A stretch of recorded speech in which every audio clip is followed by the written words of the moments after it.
What's up, friends? It's Flake, obviously, and thank you for watching the video, and I guess subscribing to this channel as well. I've been doing my best to essentially record content and publish content on YouTube daily, and I didn't stream today being November 2nd, because I am going to be out of town for several days, and I needed to get a few things done, like the nonsense, the COVID testing and all that other nonsense when you want to leave the country and be a human being. Anyways, I figured I'd drop something in here. I don't have my own podcast where I just pontificate about my own life and things that run past my mind. I do have the Flake podcast, obviously. I also have a Flesh and Blood podcast, if you're interested. It's called the Instant Speed Podcast.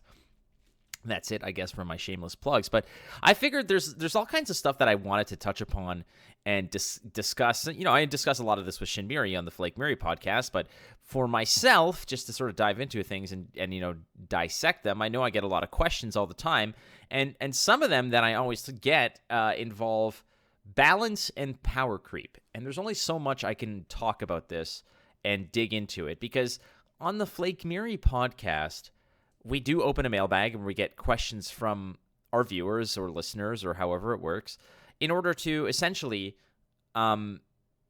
get a little finger on the pulse of what's going on and to see what the concerns are of the community. And we do appreciate that. That's probably my favorite part, because, Shinmiri and I talk and, outside of the podcast, obviously, and we have our lives. But for us, a lot of the discussion is always relating to just the grand scheme of where the game is and how the game exists. And, him and I have been in this for a long time. I joined the game back, I think, just when Nilfgaard was released as a faction. For those who are out there saying, I was there before Syndicate was even a thing. Well, were you there before Nilfgaard was even a thing?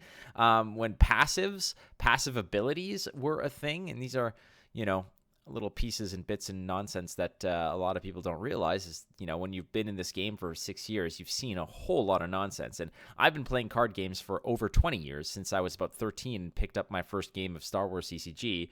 I've been there, done that. So being able to talk about power creep and balance is something that I feel I have a lot of experience with, because I've played so many different games over so many different years in different metas, paper meta, digital meta, internet age, magazine meta, as it were. There was a time back in the day where metas were legitimately just localized within your own little city or area of where you live, and learning about new decks was, a little bit less accessible. It wasn't like you can go on the internet and just kind of net deck. That didn't exist. You would find out via a magazine like Scry Magazine or something and say, hey, here's a list that somebody won a championship with or a tournament with, and everyone copies it and whatnot. The meta used to be whatever the hell was going on at your local game store.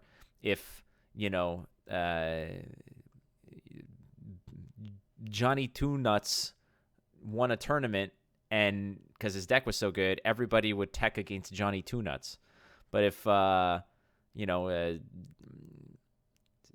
Sally Salad Fingers was winning tournaments, then everyone would tech against her deck. It's kind of how that went. Anyway, so balance is something that I am always having an opinion on, and my opinion is one that I believe lives within a realm of reality, that you cannot have a perfectly balanced card game. It doesn't exist.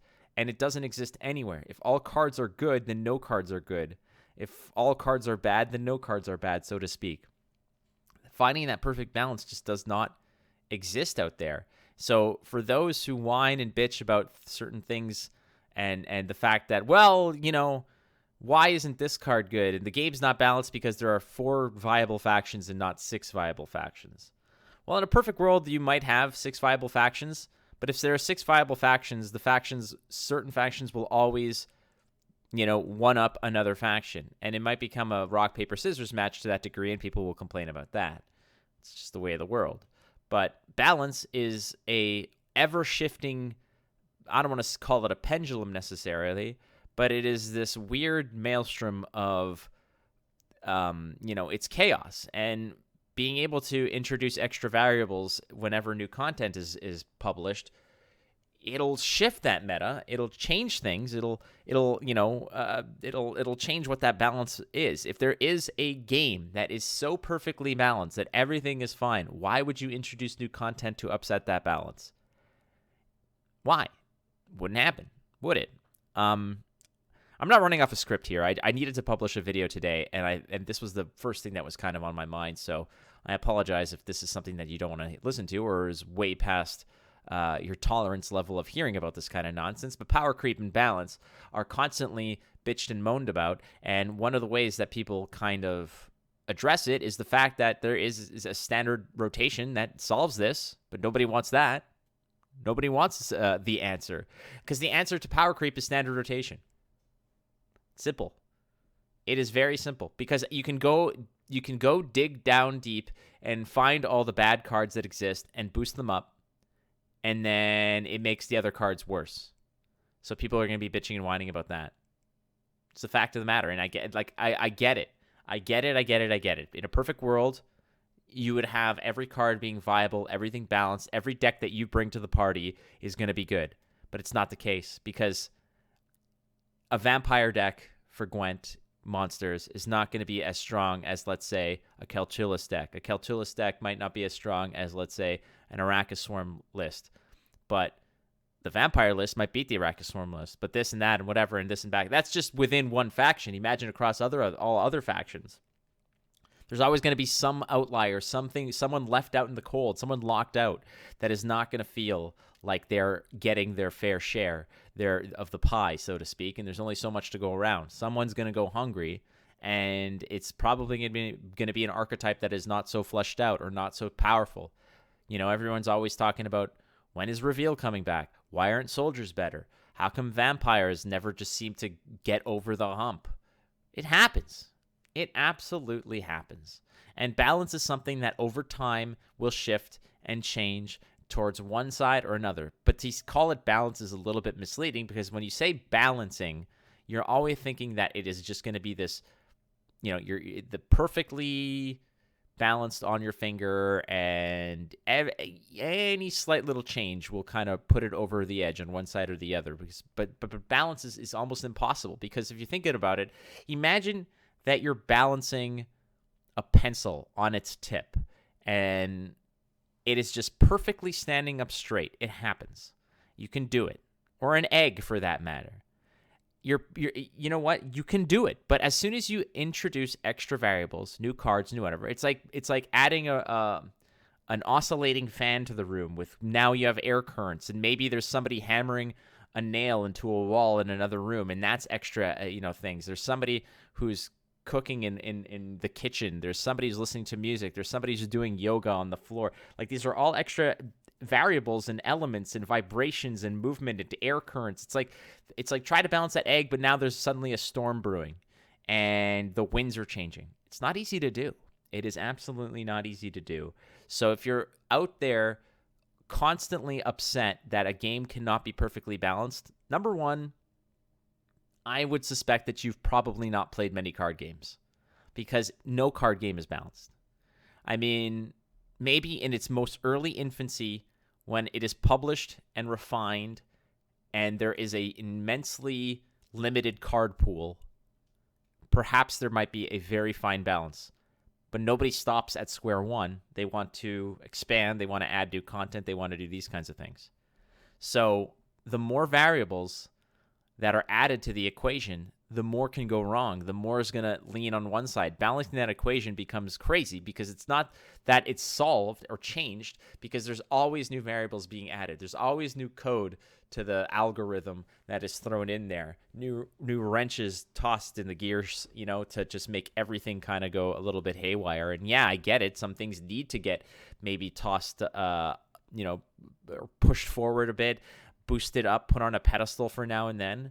But balance is something that you cannot ever really achieve to make everyone happy. Because I guarantee you, if I asked 1,000 Gwent people, what to you would be balance specifically, not like everything is viable. Okay, well, what is everything? Name everything. What is viable? Is vampires? So vampires are viable. Perfect. Soldiers viable. Perfect. What about bandits? Are bandits viable? What about an all neutral deck?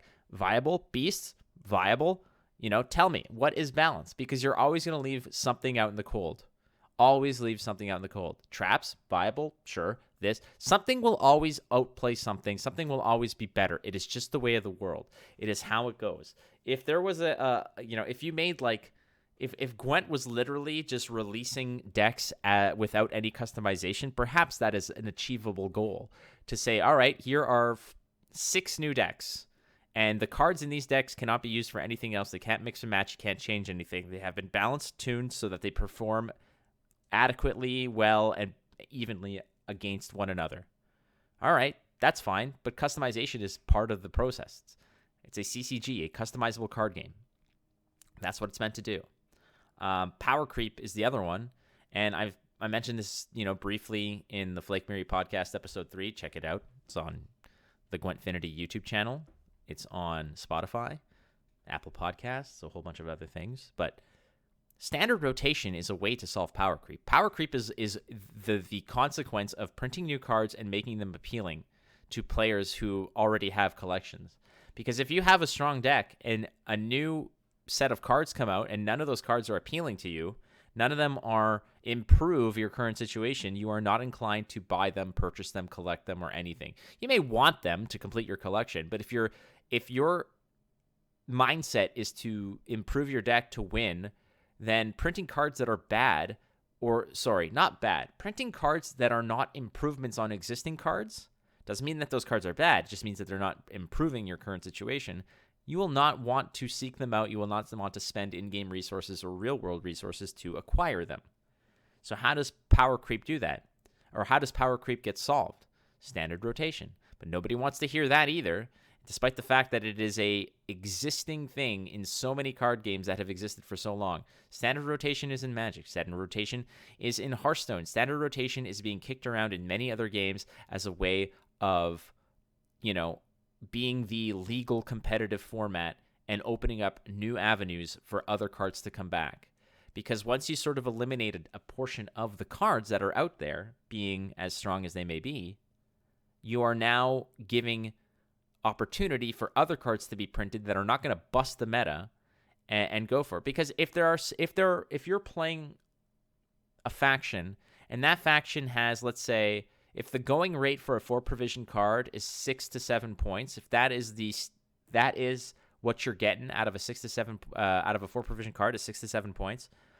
If a new card comes out and it's 6 points at 4 provisions, what's the point? Why would I get it? Maybe it's a vampire card and it may help your vampires. That's fine, but that's already power creep because now it's a 4 for 6 that is a vampire. A game text status like that, a tribal affiliation is a buff. It is a power creep. But if the cards are printed and none of them help your situation, you're not going to want them. But hey, how about an 8 for 4? Well, suddenly that's power creep, and suddenly you want those cards, and suddenly that's business. But if standard rotation occurs, and suddenly certain cards get rotated out, now you're like, shoot, I do not have that many options in the 4 provision slot because I need some very economical options in this deck to be competitive. But now they're like, okay, well, hold on a second. Here is a 5 for 4 with a conditional 8. That's not bad. I can do that. I can figure this out. That exists.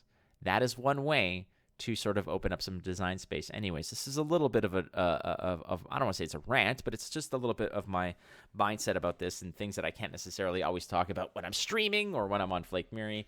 It is what it is. All right, friends. That said, I do wish you well. And be kind to one another. Please, please, please check out the Flake Miri podcast. It is on the Gwentfinity YouTube channel. You can take a look at that. It's also on Spotify, Apple Pods, Google Podcasts, all that other nonsense.